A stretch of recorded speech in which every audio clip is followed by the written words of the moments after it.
और उसके बाद में महाराज उत्तानपाद का विवाह जो है देवी सुरुचि के साथ संपन्न हुआ है। और अब सुबह होते ही वहां से अब जो है बारात अयोध्या की ओर विदा हो जाती है।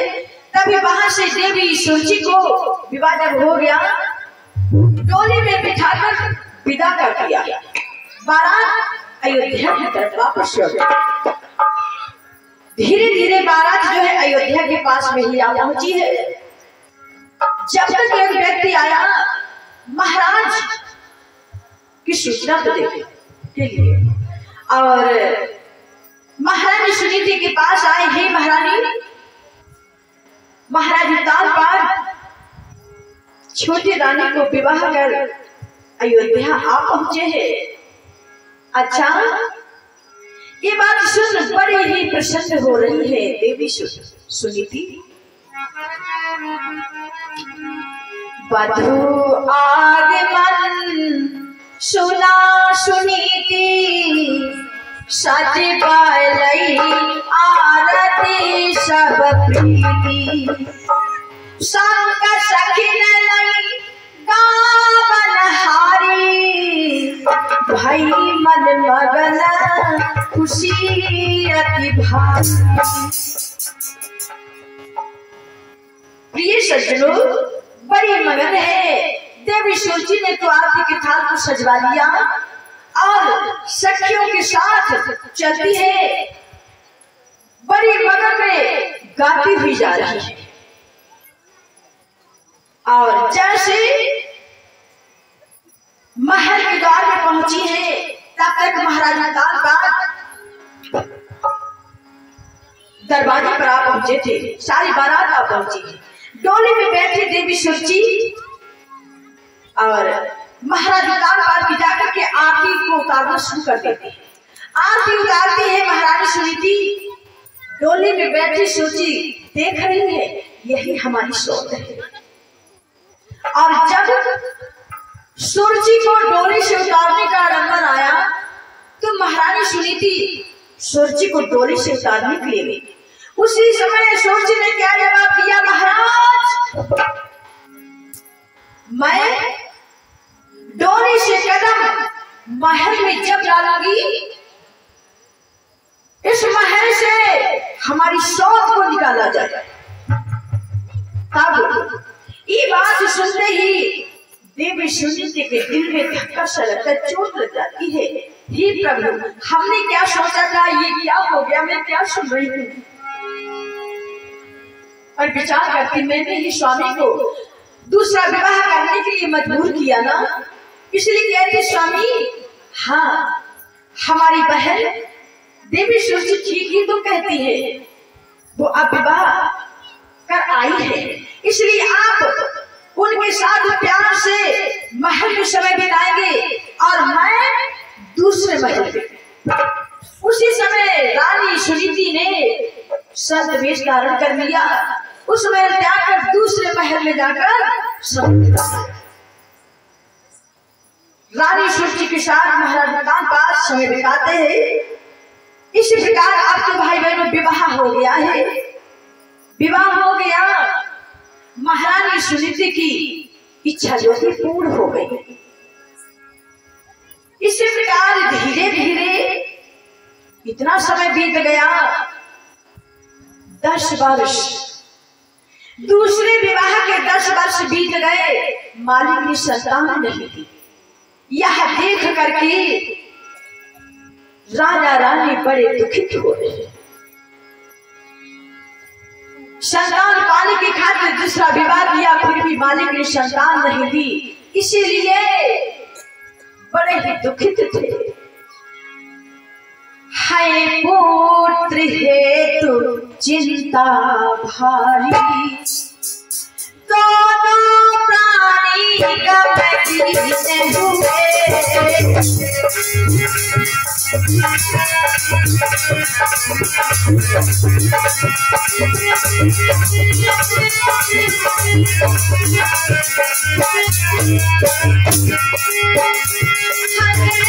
पुत्र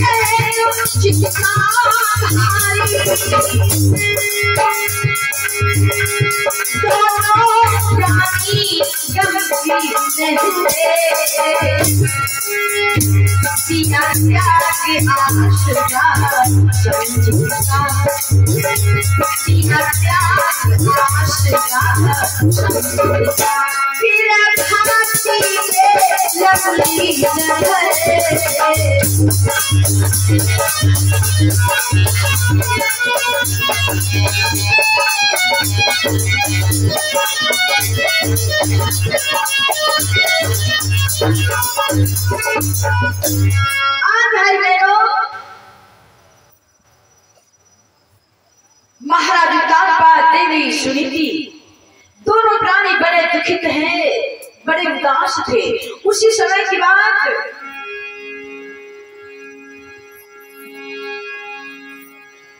न सुनीति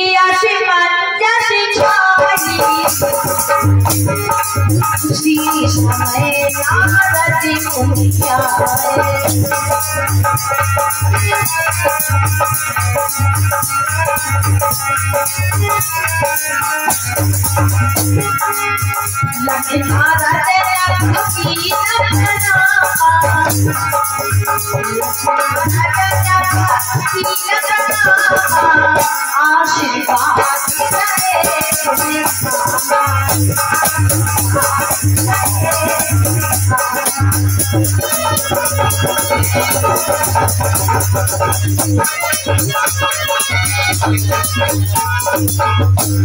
आज भाई बहनों उसी समय नारद मुनि वहां पर आ पहुंचे। तभी महाराज कांपा वो तो बड़े उदास थे। श्री गुरु महाराज को देखा तो दरबार में ऊंचे आसन पर बिठाया, उनका आदर सम्मान किया, उनके चरणों को स्पर्श किया है और बड़ा स्वागत किया है। इधर नारद मुनि ने जब देखा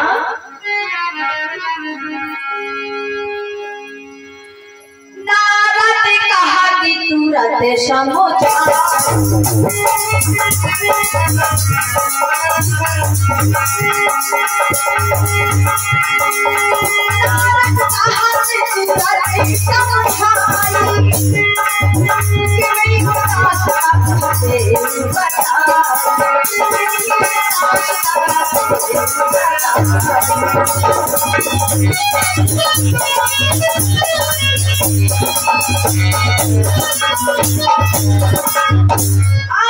नारद मुनि ने देखा ही महाराज कांपा आप उदास क्यों है?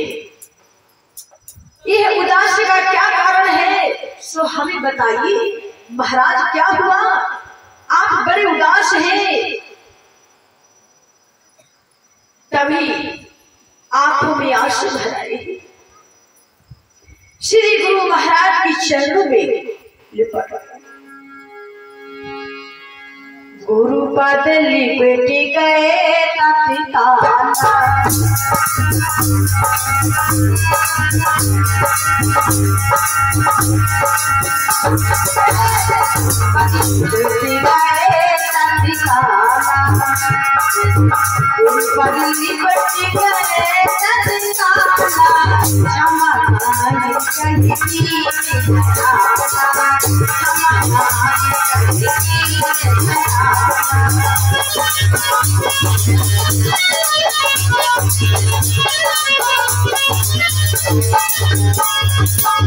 उसी समय चरणों में शीश झुका कहते ही भगवान हमें क्षमा कीजिए, प्रभु हमसे जाने क्या भूल हो गई है जिसकी हमें सजा मिल रही है।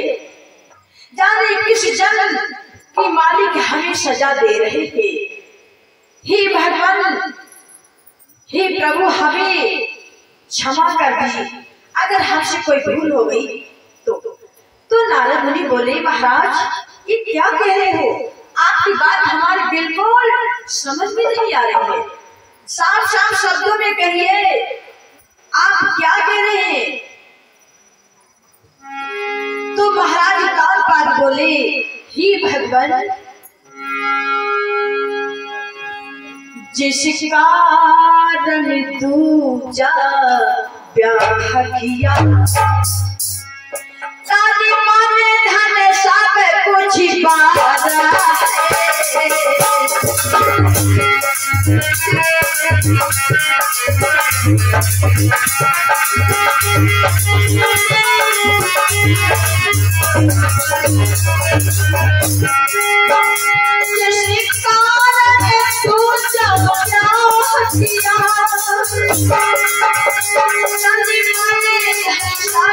कुछ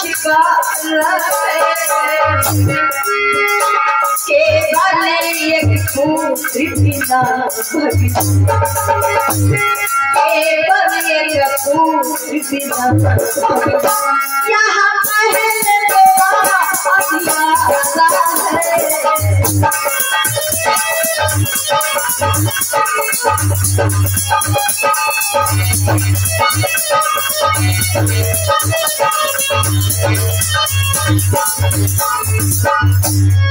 आज भाई बहनों, महाराज कानपाद कहते हैं, श्री गुरु महाराज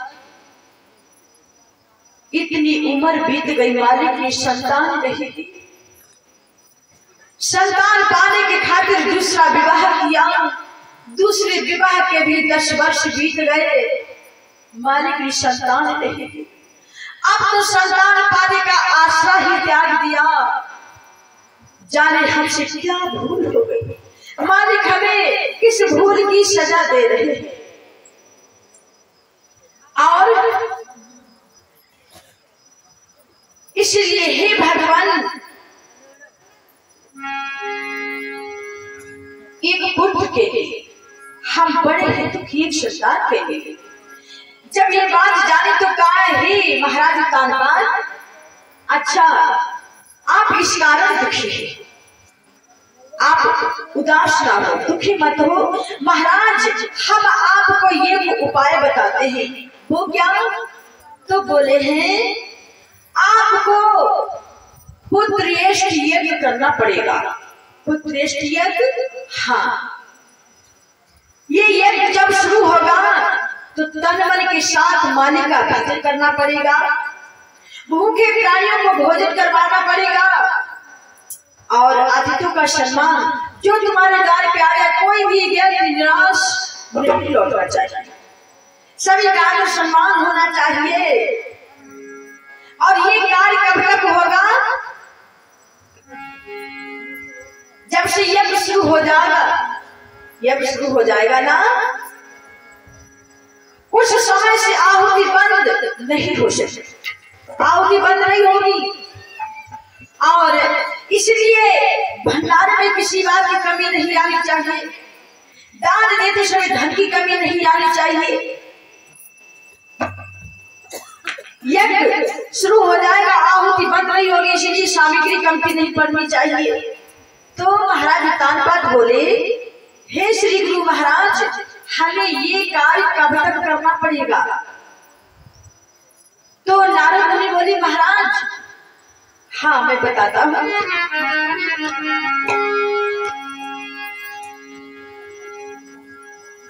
बस एक बरस तक लगातार राजा ने घर में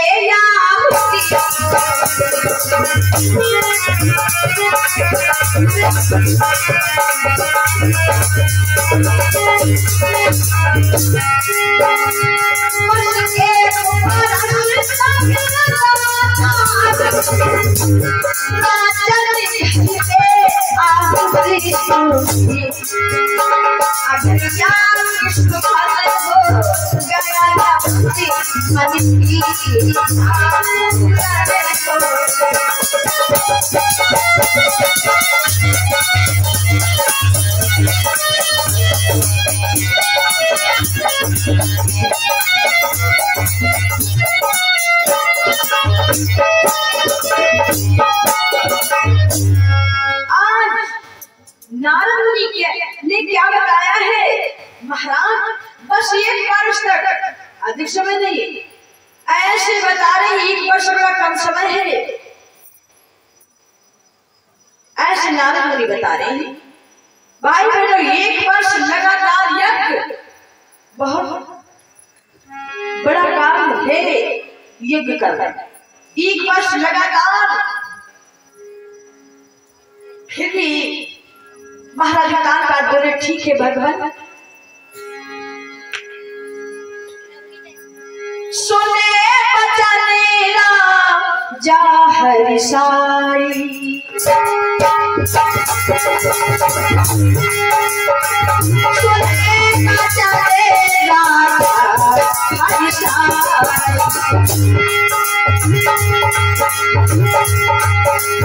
सुने बचने राजा हरि साई, तुरंत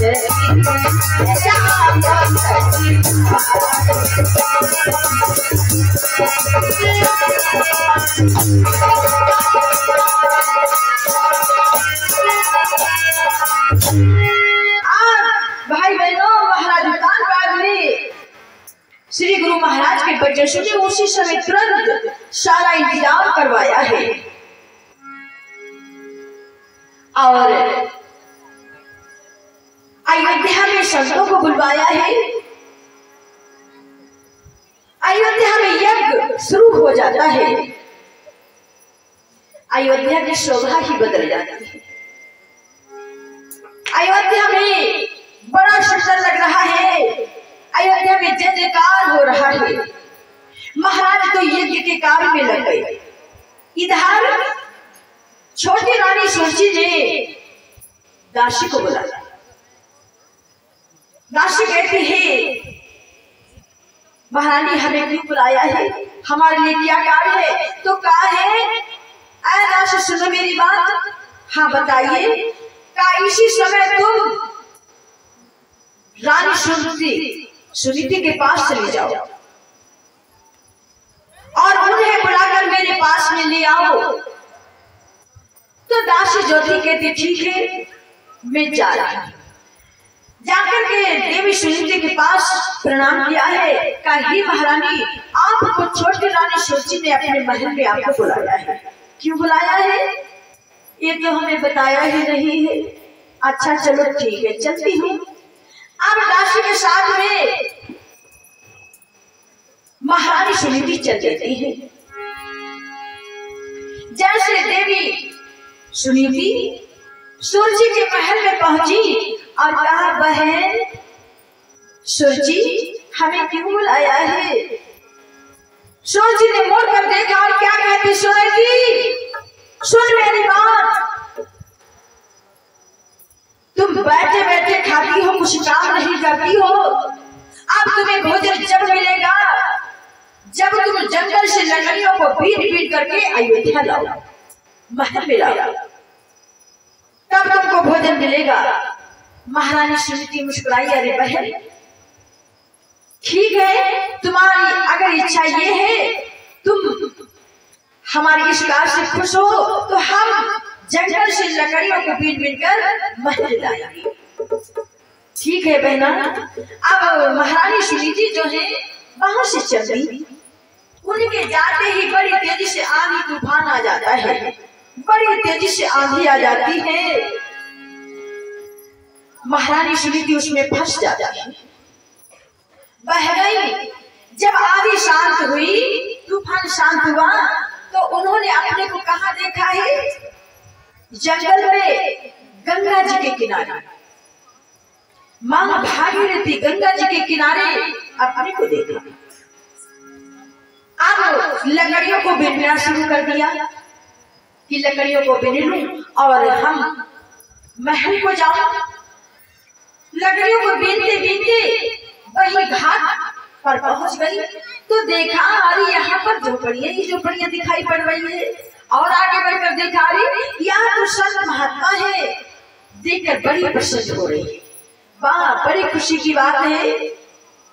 विचार किया है, अगर मैं अयोध्या जाऊंगी, मेरे जाने से किसी को दुख हो तो मैं किसी को दुखी नहीं देखना चाहती, हमारे कारण कोई दुखी ना हो। ये महारानी सुनीति दिल में विचार करती है और मैं अयोध्या ना जाकर के यही गंगा जी के घाट पर संतों के बीच में रहूं, गंगा जी में स्नान कर यही मालिक का भजन करूं तो कितना अच्छा रहेगा। यही विचार कर वहां से चल गई, पहुंच गए संतों के बीच में, जाकर संत महात्मा को प्रणाम किया है और कहा, हे भगवान, हे महात्मा, मैं दुखियारी हूँ, इधर उधर भटक रही हूँ। हे भगवान, हम भी यही आप लोगों के बीच में रहना चाहती हूँ, गंगा जी में स्नान कर मालिक का भजन करना चाहती हूँ। तो कहा, बेटी बड़ी अच्छी बात है, तुम भी भजन करो, यही रहो। कहा, आप लोगों को एक कष्ट उठाना पड़ेगा। वो क्या? कहा, हमारे लिए झोपड़ियां बनानी होगी, कांचों की चटाई। तो कहा, देवी, हमें लोगों को किसी बात का कोई कष्ट नहीं।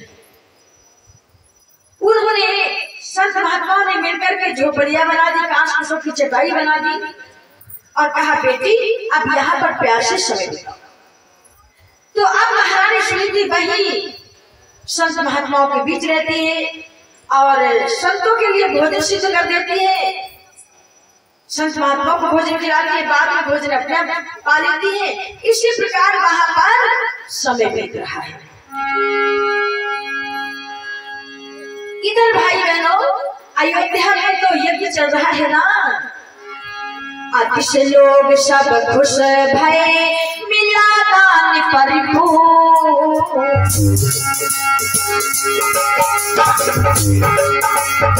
अतिश लोग सब खुश भय, मिला दान परिपूर्ण। एक बरस के साथ जो हुआ यह क्षण, एक बरस में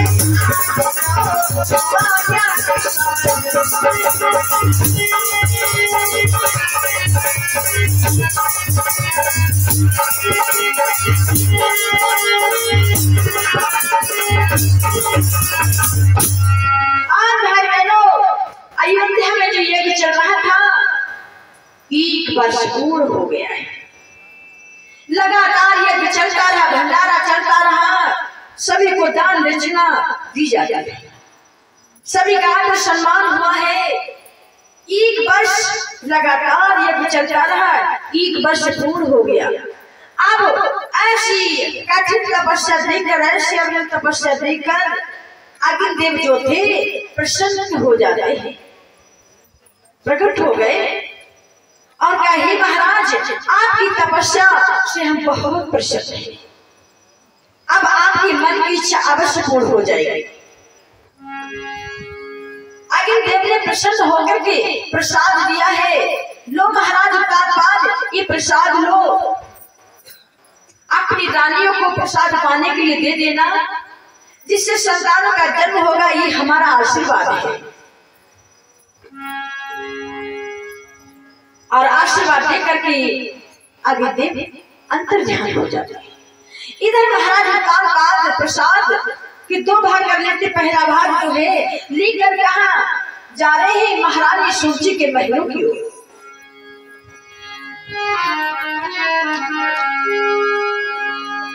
लाई प्रसाद जब तब कहाया,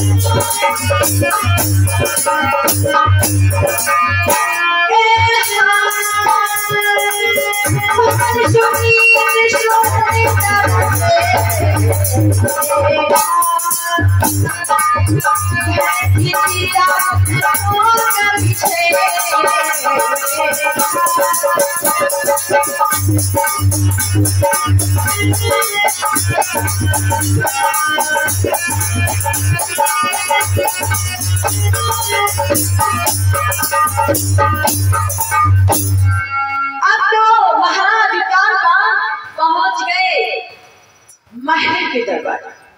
वहां क्या देख रहे हैं? महल में महारानी सुनीति नहीं है।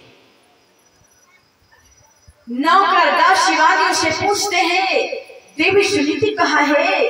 महल में नहीं। तो दासी बागियों को नौकरों को नहीं मालूम है वो कहाँ गई है। कहा महाराज हमें नहीं मालूम महारानी सुनीति कहाँ है। तो ये एक दूसरे से पूछते हैं, कहीं किसी को कोई महारानी के बारे में पता ही नहीं है।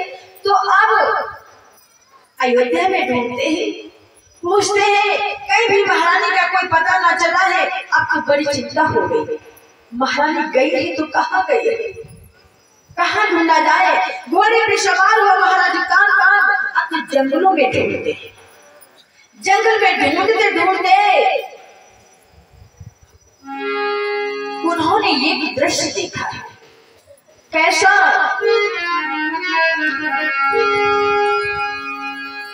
गंगा निकाटे पहुंची जब दृश्य अचानक देखती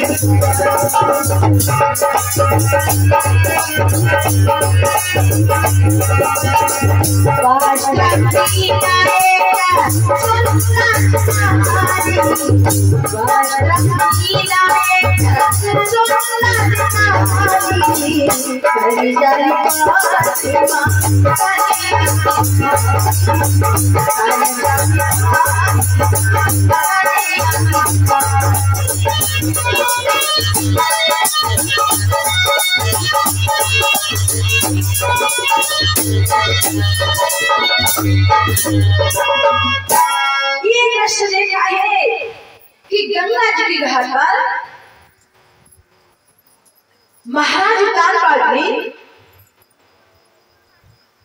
कि एक नारी जो है वस्त्रों से ही बड़ी सुंदर है, जो गंगा जी से घड़े में जल भरकर ले आ रही, मन में बड़ी मगन है। ऐसा दृश्य देखा, लेकिन ये नहीं जान पाए वो कौन है। भाई बहनों, वो देवी कौन थी? अयोध्या की महारानी देवी सुनीति थी। महाराज विचार करते हैं हमारी महारानी तो सुंदर वस्त्रों में आभूषणों में होगी, नहीं जान पाए। जैसे देवी ने देखा अपने स्वामी को तो सती ने पहचान लिया, जल का भरा घड़ा जमी में रख दिया और दौड़ती हुई जा रही है। दौड़कर जाकर अपने स्वामी के शंख पकड़िए नाथ, स्वामी आपने दर्शन दे दिए, मैं आपके दर्शन पाकर बड़ी प्रसन्न हूँ। महाराज तानपाद ने देखा, पृथ्वी तुम्हारी ये दशा, देखते ही आंखों में आंसू भर आए। हे पृथ्वी तुम्हारी ये दशा, ये कैसे हुआ? आज महाराज तानपाद बड़े ही दुखित थे। कहा पृथ्वी ये तुमने क्या दशा बना रखी है? अरे जिस बात का मुझे डर था वही हुआ। मैं तुम्हें दुखी नहीं देखना चाहता था और आज हमने तुम्हें देखा तो इस हालत में कि हमने तुम्हें पहचान भी नहीं पाया। हे पृथ्वी, अयोध्या में तो 1 वर्ष का जो यज्ञ चल रहा था सब पूर्ण हुआ है। आगे देव ने प्रसन्न होकर प्रसाद दिया, सो हम पहला भाग प्रसाद का लेकर तुम्हारे महल में गए, वहां तुम नहीं मिली। तो लोगों से पूछा, दासी बानियों से पूछा, तुम्हारा कहीं कोई पता ना चला, किसी को भी नहीं मालूम था आप कहाँ है। इसीलिए आपको बड़ा ढूंढा, मुझे तो बड़ी चिंता हो गई कि महारानी है तो कहाँ, जंगलों में आकर ढूंढा और आपको जब देखा तो इस हालत में कि हमने तुम्हें पहचान भी नहीं पाया। महाराज तानपाद तो बड़े ही दुखित हो रहे हैं। ऐसे शब्द सुनते ही महारानी सुनीति कहती, नाथ उदास मत हो, मैं तो बड़ी प्रसन्न हूँ। स्वामी देखो, मैं यहाँ संतों के बीच में रहती हूँ और यहाँ संतों की सेवा भी कर लेती हूँ और माली का भजन भी करती, गंगा जी में प्रतिदिन स्नान भी करती हूँ। यहाँ पर मैं बड़ी मगन में हूँ, बड़ी प्रसन्न हूँ नाथ। तो क्या ठीक है पृथ्वी, चलो अब अयोध्या चलो। का स्वामी हमारी इच्छा यही रहने की है, अभी अयोध्या जाने को नहीं, इसलिए मैं यही रहकर माली का भजन करना चाहती हूँ। तभी भाई बहनों महाराज काल बोले, हे प्रीति में जैसी तुम्हारी इच्छा, लेकिन मैं तुम्हारे लिए प्रसाद लाया हूँ, लो ये प्रसाद लो और मालिक का भोग लगा देना, प्रसाद पा लेना। मालिक ने चाहा तो संतान का जन्म होगा। देवी ने प्रसाद ले लिया और महाराज काल बोले, हे प्रीति में अब हम अयोध्या जा रहे हैं। तो पितामरी पकड़ ली, नहीं नाथ आज आप नहीं जा सकते, आप नहीं थे ना तो मैं भोजन जब पाया करती थी तो पहले आपका भोग लगाया करती थी, बाद में भोजन पाया करती थी। आज स्वयं यहाँ आप हैं तो पहले आप भोजन पाएंगे, भोग लगाएंगे, बाद में मैं। अगर आपसे पहले मैं भोग लगाती हूँ ना तो हमारा स्त्री धन चला जाएगा। इसलिए कहती है महारानी सुनीति, अब रुको राती भर प्राणपति, मैं आकर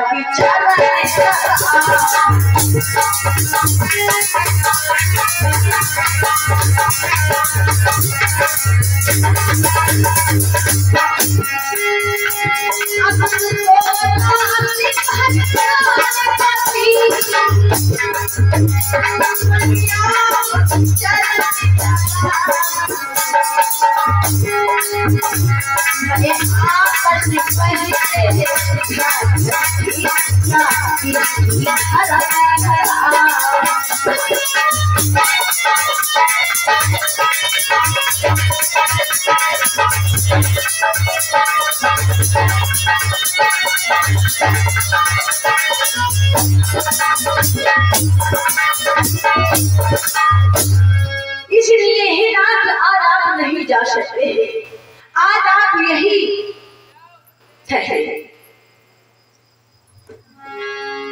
अगर आज आप चले गए, आपसे पहले मैंने भोग लगा दिया ना तो हमारा स्त्री धर्म चला जाएगा। हे भगवान, हे स्वामी आप नहीं जा सकते, अब तो महाराज कानपाद वहीं रुक जाते हैं। और इधर पति पत्नी आपस में दुख सुख की चर्चा करते हैं। इस प्रकार की स्त्री पुरुष रहे तो बतलाए, उसी रात्रि सुनीति गर्भवती हो। देवी सुनीति ने प्रभु का भोग लगा दिया, वो प्रसाद पा लिया, मालिक की दया होगी, वो गर्भवती हो जाती है। सुबह होते ही महाराज काल घोड़े पर बैठ कर वो तो अयोध्या की ओर चल लेते हैं। देवी अब हम अयोध्या जा रहे हैं। ठीक है स्वामी, अयोध्या चले जाते हैं। अयोध्या में जो प्रसाद का दूसरा भाग रखा है उसे लेकर छोटी रानी सूरजी के महल पहुंचे हैं।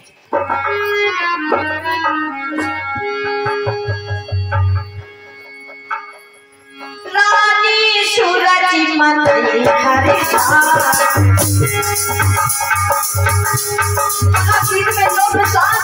प्रभु का भोग लगा दो, मालिक ने चाहा तुम्हारे भी गर्भ से संसार का जन्म होगा।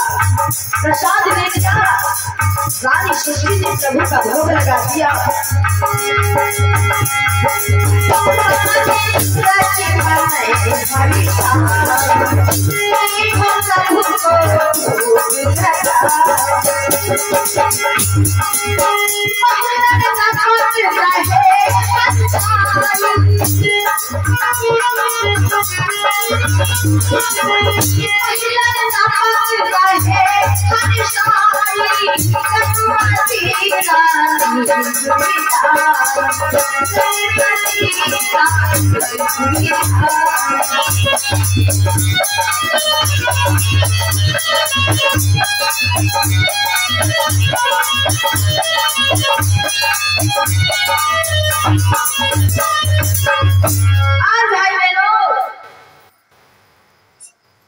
इधर छोटी प्रसाद पा लिया, मालिक की दया हो गई, वो भी गर्भवती हो जाती है। और उधर गंगा जी के पास में बड़ी महारानी सुनीति वो भी गर्भवती। महाराज कानपाद बड़े प्रसन्न हो रहे हैं, यज्ञ के काल से अब प्रसन्न हुए। और उसी समय क्या देखा, नारद मुनि आ पहुंचे। नारद मुनि आए, उनको बिठाया, बड़ा आदर सम्मान किया, स्वागत किया। और वो क्या बोले, हे महाराज, हाँ भगवान, आपने 1 वर्ष तक पुष्परेष्ठ यज्ञ किया। मैंने आपको उपाय बताया, लगातार भंडारा चलता रहा, दान उठाया जाता रहा, पर मैंने आपका अन्न नहीं खाया, इसीलिए मुझे गुरु दक्षिणा चाहिए। ये बरस भयो यागी अपार,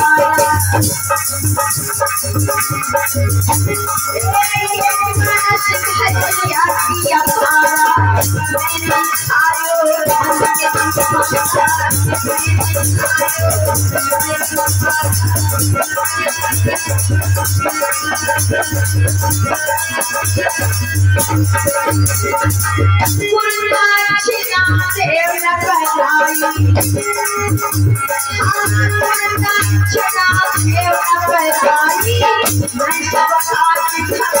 मैंने खायो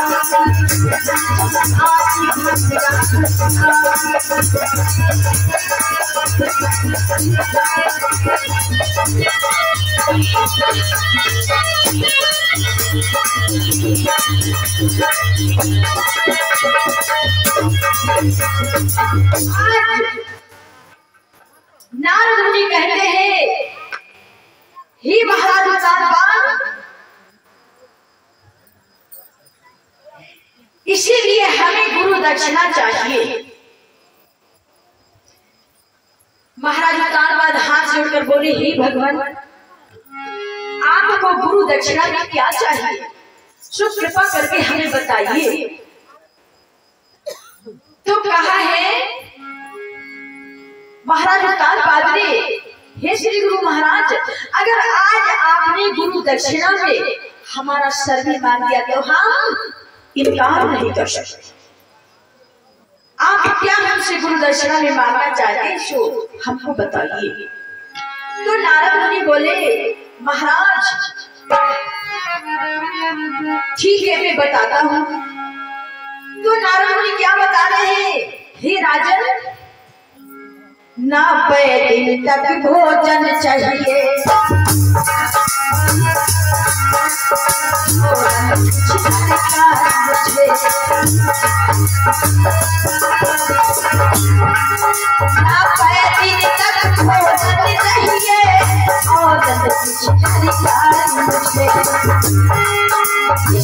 जैसा भोजन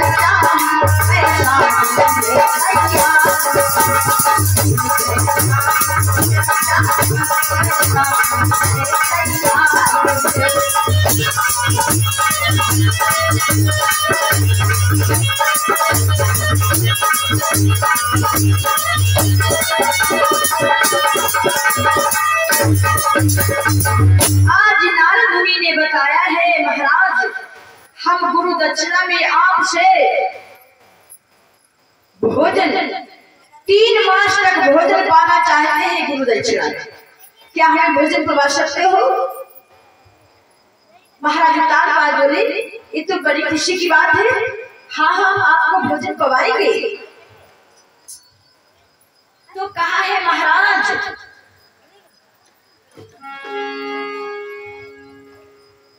एक बात बड़ी परीक्षा की है, वो क्या है? एक परीक्षा बहुत कठिन, ताजे भोजन है,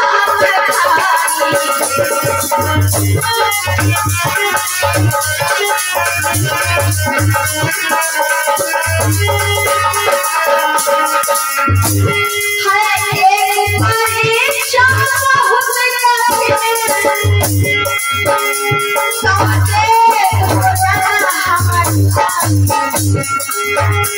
लेकिन टायर का पता नहीं मैं यहाँ पर आई।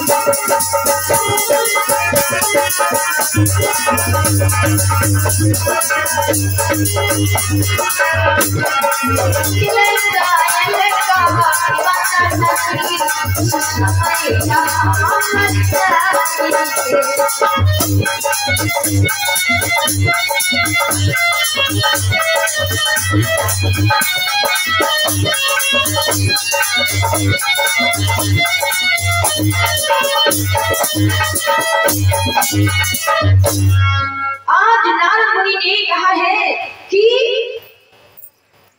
हमें आप भोजन पवाएंगे, लेकिन बात ध्यान से सुनो। हम जिस समय आए हमें ताजा भोजन चाहिए और आने का कोई समय नहीं। हम किस समय आ सकते हैं और जिस समय हम आए उस समय हमको भोजन चाहिए। महाराज क्या मैं भोजन पवा सकते हो गुरु दक्षिणा? कहा भगवान महल में मैं छोटी रानी से पूछ करके पहले आया, क्योंकि बड़ी महारानी तो यहाँ है नहीं। वो माँ भागीरथी गंगा जी की तट पे संतों के बीच में रहकर वह संतों की सेवा कर रही है, मालिक का भजन करती है। छोटी रानी सुरची के पास दरबार से गए राजमहल। रानी सुरची से कहा हे प्रीति में श्री गुरु महाराज आए हैं, जो गुरु दक्षिणा में 3 मास तक भोजन पाना चाहते हैं, क्या प्रीति में उन्हें भोजन पवा सकती हो, उनकी सेवा कर सकती हो? ये शब्द सुनते ही वो क्या बोल पड़ी, हे महाराज मैं अयोध्या में रानी बनकर आई हूँ, कोई दासी बनकर नहीं। जो संत महात्मा को मैं भोजन बना कर खिलाऊं, नहीं, हमसे ये नहीं हो सकता है। अगर सेवा करनी है तो खुद जाकर के सेवा कीजिए। ऐसे मुझे शब्द सुना दिए। महाराज कान बड़े उदास हो गए और वापस राज दरबार में आए। श्री गुरु महाराज हमारी छोटी रानी ने तो इनकार कर दिया, वो आप भोजन नहीं पवाएगी। फिर तुम तो कहते हो हम भोजन पवाएंगे। हाँ भगवान, हम बड़ी महारानी से माँ भागीरथी गंगा जी के तट पर जाकर पूछते हैं, क्योंकि मुझे विश्वास है वो महारानी आपको भोजन अवश्य पवाएगी। अच्छा, तुम्हें उन पर इतना बड़ा विश्वास है? हाँ श्री गुरु महाराज, अब मैं जाता हूँ पर वहां से भी पूछ करके आऊं। रथ में बैठकर महाराज ताल पर गंगा जी के तट पर पहुंचे। वहां जब गंगा जी के तट पर पहुंचे तो देवी सुनीति ने देखा, अरे स्वामी आ गए अपने स्वामी को, तो देखते बड़ी प्रसन्न हो गई, स्वामी आ गए। दौड़ कर जाती है, उनके चरणों को स्पर्श करती है, का स्वामी आज फिर दर्शन दे दिए, मैं तो बड़ी प्रसन्न हो गई। कैसे आना हुआ है? तो महाराज कालपाद बोले, हे प्रीति में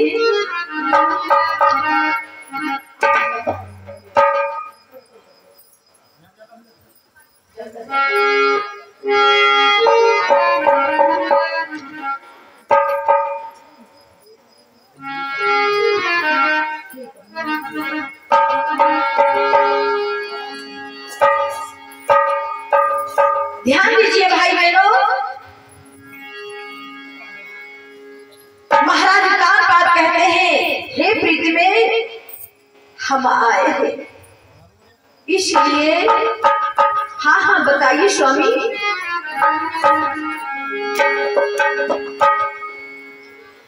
आई गुरुवर कृपा निधान,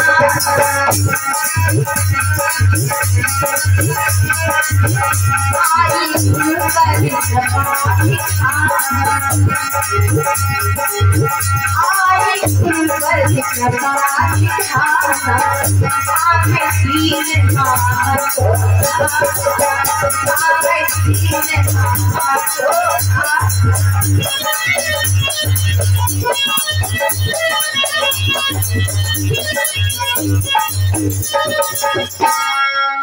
महाराज कान बात कहते हैं प्रीत में श्री गुरु महाराज आए हैं। श्री गुरु महाराज ने ही तो पुत्रश्रेष्ठ यज्ञ करने का मार्ग बताया, स्वपुकार पूर्ण हुआ। और अब श्री गुरु महाराज ने गुरु दक्षिणा के लिए कहा है। गुरु दक्षिणा में स्वामी क्या मांगा है? काहे प्रीत में, इसलिए तो हम आए हैं आपसे पूछने कि श्री गुरु महाराज ने गुरु दक्षिणा में 3 मास तक 3 महीने तक भोजन पाने के लिए कहा है। इसलिए हे प्रीत में, क्या उन्हें भोजन पवा सकती हो, उनकी सेवा कर सकती हो? ये शब्द सुनते ही महारानी सुनीति क्या कहती है? प्राणपति के वचन सुन बोल पड़ी तत्काल, हाँ बोल पड़ी तत्काल, 90 दिन की कौन कहे मैं भोजन दूंगी।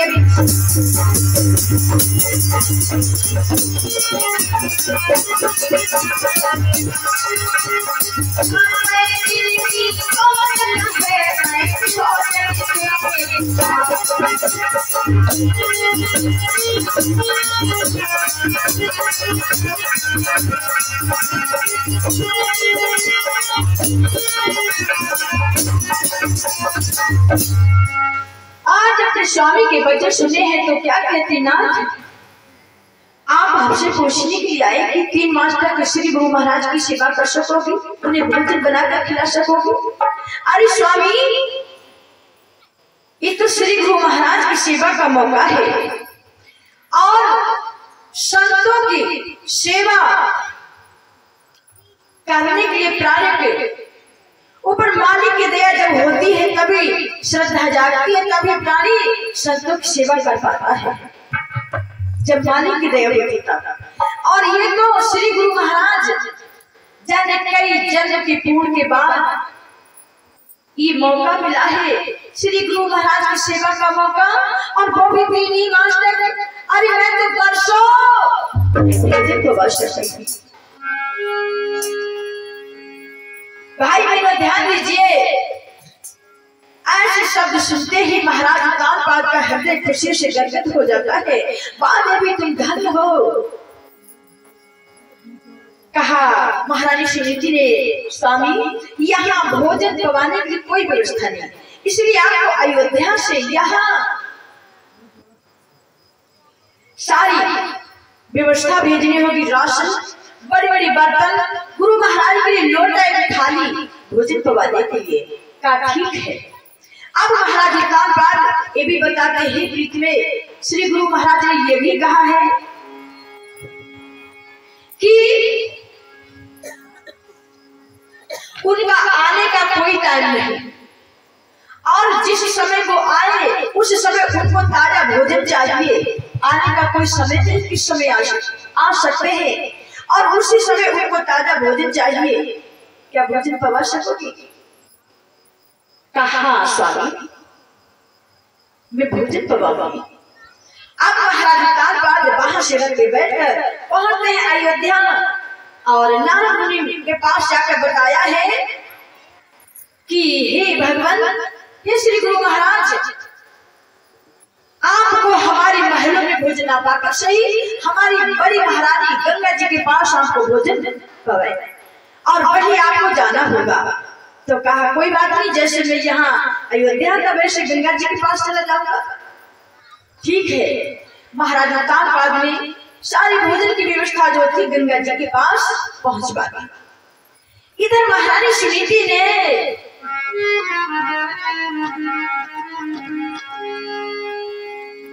क्या काम किया है?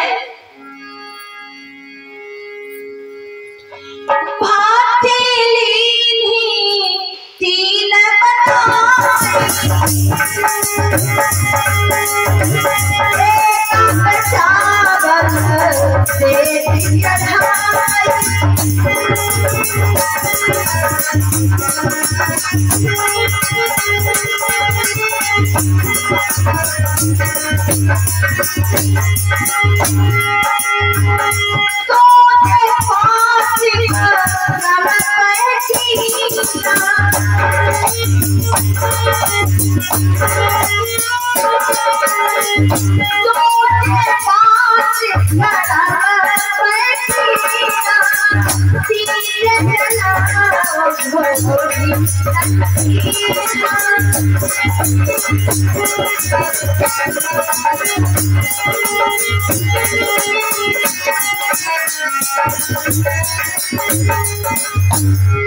भाई बहनों,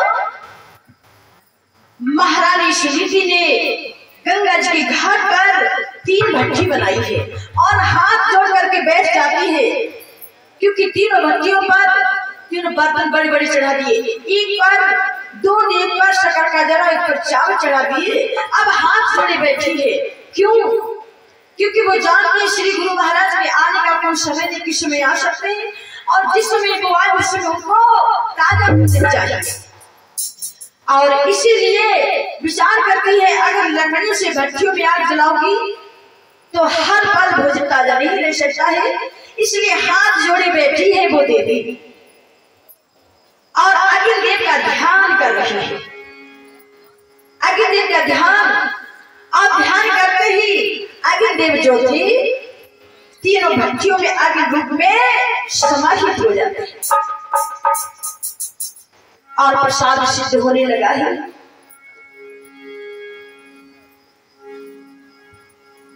इधर नारद मुनि बीना बजाते हुए आ रहे हैं, मधुर मधुर बीना बजा रहे हैं, आ रहे गंगा जी के घाट पर।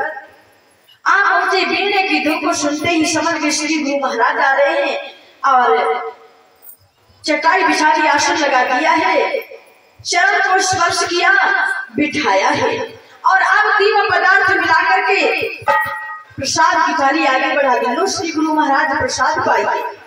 नारद मुनि प्रसाद पाते हैं और क्या कहते हैं? जब भोजन पाई अनाथ भये, भोजन पाई अनाथ भये, भोजन खाने लगी, भोजन पाई अनाथ भये, भोजन खाने लगी। इसीलिए भोजन पाने को आने लगे,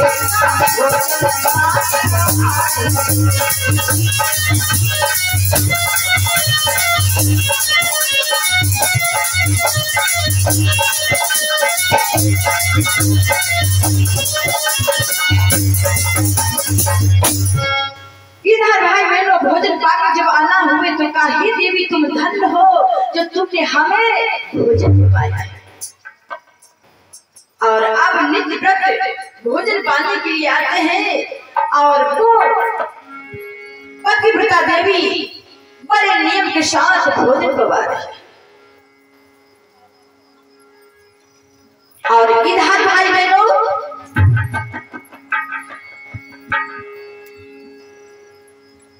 क्योंकि वो तो आत्मयज्ञ रचाए हुए हैं, संत महात्मा ऋषि मुनियों को भोजन पवाती है और नारद मुनि को बड़े नियम से भोजन पवा रही है।